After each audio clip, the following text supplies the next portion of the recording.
Hi hello friends, welcome to Mouni cine updates. நம்ம Sun டிவியில் back to back நிறைய sales லான்ச்சிங்காக வெயிட் பண்ணிட்டு இருக்கவங்க எல்லாருக்குமே தெரியும். ஸோ அந்த வகையில் இப்போ எந்த சீரியல் ஏன் பண்ண போகிறாங்கன்னு பார்க்கும்போது ரொம்பவே ஷாக்கிங்காக இருக்குது. ஸோ இப்போ தாங்க லான்ச் பண்ணாங்க ரஞ்சனி சீரியல். ரொம்ப எதிர்பார்ப்போடு வந்து லான்ச் பண்ணப்பட்டது. பிகாஸ் ஒரு ஃப்ரெண்ட்ஸ் ஓரியன்டான ஒரு சீரியல், ரொம்ப எதிர்பார்ப்போடு லான்ச் பண்ணப்பட்ட சீரியல் வந்து பார்த்தீங்கன்னா இவ்வளோ சீக்கிரம் வந்து ரொம்ப ஷார்ட் ஸ்பேன் ஆஃப் பீரியடில் வந்து எண்ட் ஆக போகுது. இந்த சீரியல் வந்து பார்த்தீங்கன்னா November 4, 2024 தான் லான்ச் பண்ணாங்க. ஸோ இப்போ வரைக்கும் ஒரு 5 months தான் வந்து டெலிகாஸ்ட் ஆயிருக்கு. பட் அதுக்குள்ளே எண்ட் ஆகுதா, பட் கூடிய சீக்கிரம் எண்ட் ஆக போகுது அப்படிங்கிற மாதிரி அப்டேட்ஸ் வந்து கிடச்சிருக்கு. பட் நம்ம லாஸ்ட் டே ஷூட்டிங்லாம் நான் எடுக்கல, கிளைமேக்ஸ் ஷூட்டிங்லாம் கூடிய சீக்கிரமே கிளைமேக்ஸ் ஷூட்டிங்கும் வந்து எடுக்க போகிறாங்க.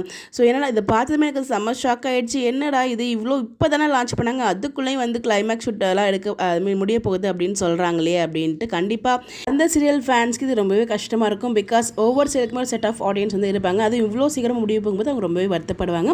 ஸோ கண்டிப்பாக அவங்க அது வேறு ஏதாவது சீரியலில் கம்பேக் கொடுப்பாங்க. அதை பற்றி அப்டேட்ஸ் கிடச்சா கண்டிப்பாக நான் ஷேர் பண்ணுறேன். இந்த சீரியலும் சரி, அதே மாதிரி விஜய் டிவியில் ஒரு சீரியல் வந்து எண்டாக போகுது நான் சொல்லியிருந்தேன் இல்லையா, பனிவிலும் மலர்வனம். அந்த ஒரு சீரியலுமே வந்து பார்த்தீங்கன்னா ரொம்ப ஷார்ட்ஸ் பீரியடில் தான் வந்து அதையுமே என் பண்ணுறாங்க. பட் எனிவேஸ் புது சீரியலுக்காக தான் வந்து பார்த்தீங்கன்னா இந்த ரெண்டு சீரியலுமே என் பண்ணுறதா நமக்கு அப்டேட்ஸ் கிடச்சிருக்கு. டிஆர்பியும் ஒரு ரீசன் இருக்கிறது நிறைய பாசிபிள் இருக்குது. பிகாஸ் அவங்க எதிர்பார்த்த டிஆர்பி அந்த டைம் ஃப்ளாட்டுக்கு அவங்களுக்கு ஒரு ஃபிக்ஸ் பண்ணி வச்சிருப்பாங்களே, அந்த டிஆர்பி வந்து மேபி அவங்க அதை அச்சீவ் பண்ணாமல் இருந்திருக்கலாம். அதான் ரீசனாக இருக்கும்னு நினைக்கிறேன். தெரியல, எனக்கு எக்ஸாக்ட் ரீசன் நமக்கு தெரியல. பட் முடிய போகுது அப்படிங்கிற மாதிரி நமக்கு அப்டேட்ஸ் கிடச்சிருக்கு. ஸோ யாரெல்லாம் எந்த ஒரு சீரியல் மிஸ் பண்ண போகிறீங்கன்னு சொல்லி மறக்காம கமெண்ட்டில் ஷேர் பண்ணுங்கள். இந்த மாதிரி அப்டேட் தெரிஞ்சுக்க நம்மளோட சேனலை ஃபாலோ பண்ணிக்கோங்க. Bye bye.